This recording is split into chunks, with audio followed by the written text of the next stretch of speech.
In the late 18th century, England's notorious penal system brimmed with the weight of poverty and desperation. Among the many who found themselves ensnared by circumstances was Mary Bryant, a woman whose courage and tenacity would etch her name into the annals of history. Born Mary Broad in Cornwall in 1765, she grew up facing the stark realities of a working-class family, where opportunity was scarce and daily survival demanded grit.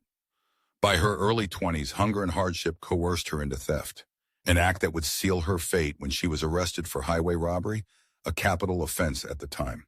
Instead of facing the gallows, Mary was sentenced to 7 years transportation. In 1787, still only 22 years old, she was among the first convicts loaded onto ships bound for an uncertain destiny on the other side of the world, the fledgling penal colony of New South Wales in Australia. For months, Mary endured the squalor and deprivation of the convict ship, the Lady Penrhyn, tossed upon tumultuous seas. Disease and despair claimed many aboard, but Mary clung to life and to the faint hope that her story was not yet over. Upon arriving in Sydney Cove in 1788, Mary confronted a harsh, alien landscape. Supplies were rationed and shelter crude. The new colony seemed as unforgiving as the cellars of England's prisons. But Mary, fiercely determined, adapted.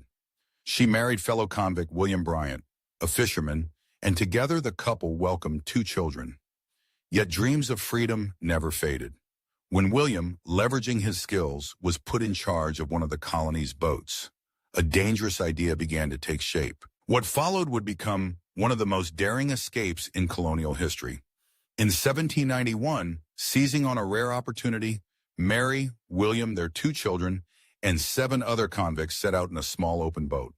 Their plan was ambitious, perhaps foolhardy, to navigate over 3,000 miles of treacherous open sea from Sydney all the way to the Dutch settlement at Timor. Guided by little more than basic instruments, hope and desperation, the group rowed along Australia's eastern coast, battling unpredictable weather, violent storms, and constant hunger. Day after day, their frail boat was battered by towering waves. The threat of death and discovery was omnipresent. Yet Mary's unwavering spirit fueled the group. Against all odds, after an epic voyage that took 69 days, they landed in Timor. Having survived a journey few would dare attempt, their ordeal should have ended in triumph. But fortune's wheel turned once again. While resting in Timor, Mary's party was discovered by the British authorities. Exposed and remanded into custody, they were detained, this time as escapees, not simply as transported convicts. The journey home would be marked by loss and heartbreak. Sickness ravaged the prisoners. Mary's beloved husband, William, died at sea. Then tragedy compounded when her young son followed.